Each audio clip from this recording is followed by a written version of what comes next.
নমস্কার বন্ধুরা, অর্পিতার সহজ রেসিপিতে সবাইকে স্বাগত। আজকের রেসিপিটা কি বলো তো? দেখে মনে হচ্ছে না মাটার পনির, কিন্তু এটা কিন্তু একদমই পনির নয়। এটা আমি কিভাবে তৈরি করেছি সেটা দেখার জন্য দেখতে হবে পুরো ভিডিওটা। তাহলে চলো বন্ধুরা, দেখে নিই কীভাবে এই রেসিপিটা তৈরি করলাম। রেসিপিটি তৈরি করার জন্য আমি প্রথমেই নিয়ে নিয়েছি ডিম। আমি একটা বড় বাটির মধ্যে নিয়ে নিয়েছি 7টা ডিম। ডিমের পরিমাণ আপনারা কমিয়ে বাড়িয়ে নিতে পারেন এবং তার সাথে দিয়ে দিচ্ছি পরিমাণ মতো লবণ এবং কিছুটা গোলমরিচ, হাফ চামচ মতো গোলমরিচ দিয়ে আমি ভালো করে ফেটিয়ে নেব। ডিমগুলো খুব ভালো করে ফেটানো হয়ে গেছে।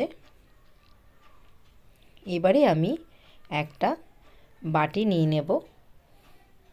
এরকম ফ্ল্যাট বাটি নিলেই বেশি ভালো হবে। তাতে আমি বেশ ভালো করে তেল মাখিয়ে নিয়েছি, সাদা তেল, সর্ষের তেল, যেটা খুশি আপনারা মাখিয়ে নিতে পারেন। বাটার ঘিও মাখাতে পারেন, যার যেটা ভালো লাগে। ভালো করে তেলটা মাখাতে হবে। তার মধ্যে ঢেলে দিলাম পুরো ডিমের মিশ্রণটা। এবারে আমি একটা বড় সসপ্যানের মধ্যে কিছুটা জল দিয়ে তার উপরে একটা স্ট্যান্ড বসিয়ে দিয়েছি এবং স্ট্যান্ডের উপরে ডিমের বাটিটা বসিয়ে ঢাকা দিয়ে আমি স্টিমে ভাপিয়ে নেব। তবে খেয়াল রাখতে হবে জলটা যেন স্ট্যান্ডের অবধি হয়, কারণ ডিমের বাটিটা অবধি জল হলে ডিমের মধ্যে জল ঢুকে যেতে পারে। আবার এতটাও কম জল দিলে হবে না যে 10 মিনিট ফুটিয়ে নিলে জলটা শুকিয়ে যায়, সেই বুঝেই আপনারা জলটা দেবেন।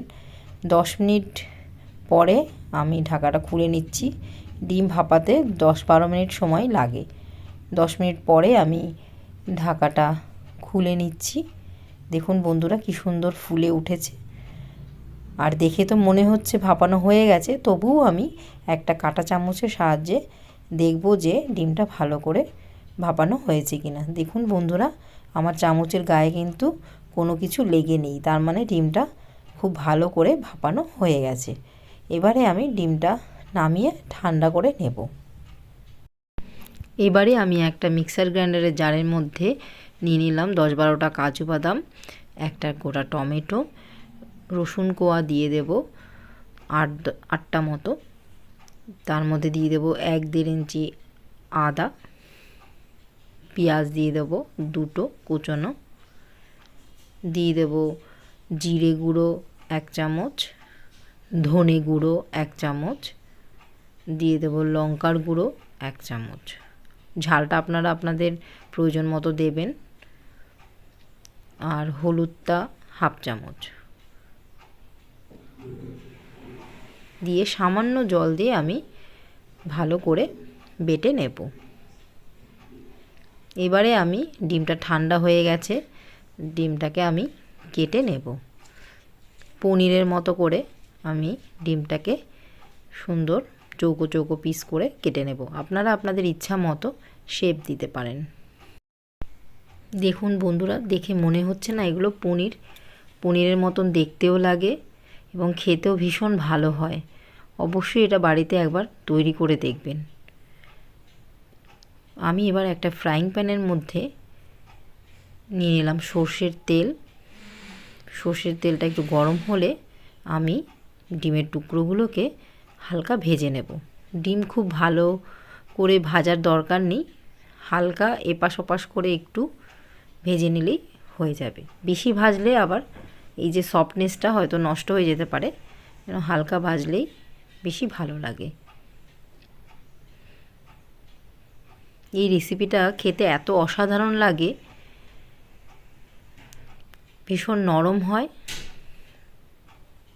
খেতে ভীষণ ভালো লাগে। আপনারা অবশ্যই বাড়িতে একবার তৈরি করে দেখবেন এবং কেমন লাগলো আমাকে অবশ্যই কমেন্ট করে জানাবেন। রেসিপি যদি ভালো লাগে তাহলে আপনাদের প্রিয়জনদের সাথে অবশ্যই রেসিপিটা শেয়ার করবেন। আর নতুন বন্ধুদের বলছি, আমার চ্যানেলটাকে একটু সাবস্ক্রাইব করে দিয়ে পাশে থাকার অনুরোধ রইল। এবারে আমি ওই একই তেলের মধ্যে দিয়ে দেব 2টো তেজপাতা ফোড়ন তার মধ্যে দিয়ে দিলাম কুচনো পেঁয়াজ। এখানে আমি দুটো মতো কুচনো পেঁয়াজ ইউজ করলাম। আর দিয়ে দিলাম গোটা গরম মশলা, একটু থেতো করে দেবেন অবশ্যই গোটা গরম মশলাটা। এলাচ, দারচিনি আর লবঙ্গ দিয়ে ভালো করে আমি ভেজে নেব। খুব সুন্দর একটা অ্যারোমা বেরাচ্ছে। পেঁয়াজটা আমার ভাজা হয়ে গেছে। এই পর্যায়ে আমি দিয়ে দেব পরিমাণ মতো লবণ। একেবারে আমি কারিটা করার জন্য যতটা লবণ লাগবে একেবারেই দিয়ে দেব। লবণটা আগে দিলে কি হয়, মশলাটা দিলে ছিটকবে না। এবার আমি যে সব মিলিয়ে একটা মশলা বেটে রেখেছিলাম সেই মশলাটা ঢেলে দিলাম। লবণটা আগে দিলে মশলাটা ছিটকোয় না এবং কষাতেও সুবিধা হয়। এবারে আমি খুব ভালো করে মশলাটাকে কষিয়ে নেব। মিনিট দুয়েক ভালো করে নাড়িচাড়ি মশলাটা কষিয়ে নিতে হবে। মশলাটা 2 মিনিট মতো কষিয়ে নিয়ে এবারে আমি মিক্সার গ্রাইন্ডারের বাটিটা ধুয়ে সামান্য একটু জল দিয়ে দিলাম। দিয়ে আমি মশলাটাকে আবারও 2 মিনিট মতো ভালো করে কষিয়ে নেব। মিনিট দুয়েক পরে দেখুন বন্ধুরা, আমার কিন্তু মশলাটা ভীষণ ভালোভাবে কষানো হয়ে গেছে। এই পর্যায়ে আমি দিয়ে দিলাম সামান্য চিনি। তার মধ্যে দিয়ে দেব সিদ্ধ করে রাখা মটর, যেটা আগেই আমি সিদ্ধ করে রেখেছিলাম। মটর কিন্তু খুব বেশি সিদ্ধ করারও দরকার নেই, কিছুটা ভাপিয়ে নিলেই হয়ে যাবে, কেননা এই গ্রেভির সাথে রান্না করেও মটরটা পুরোপুরি সিদ্ধ হয়ে যাবে। এই পর্যায়ে আমি তেজপাতা দুটো তুলে ফেলে দিচ্ছি। তেজপাতার যা অ্যারোমা সেটা আমার গ্রেভির মধ্যে বেরিয়ে গেছে। এবারে আমি মটরটার সাথে ভালো করে মশলাটা আরও 2 মিনিট মতো ভালো করে কষিয়ে নেব। পুরো মশলাটা থেকে ভালোভাবে তেলটা কিন্তু ছেড়ে দিয়েছে। তো আমার মশলাটা কিন্তু ভালোভাবে কষানো হয়ে গেছে। এই পর্যায়ে আমি এর মধ্যে দিয়ে দেব জল। আমি কিন্তু গরম জল ব্যবহার করব। যে কোনো রান্নাতেই গরম জল ব্যবহার করলে রান্নাটা বেশ ভালো হয়। আর এখানে আমি খুব বেশি জল ব্যবহার করব না, আপনারা আপনাদের পরিমাণ মতো জলটা ব্যবহার করবেন। যতটা আপনারা গ্রেভি রাখতে চান সেই বুঝে আপনারা জলটা ব্যবহার করবেন।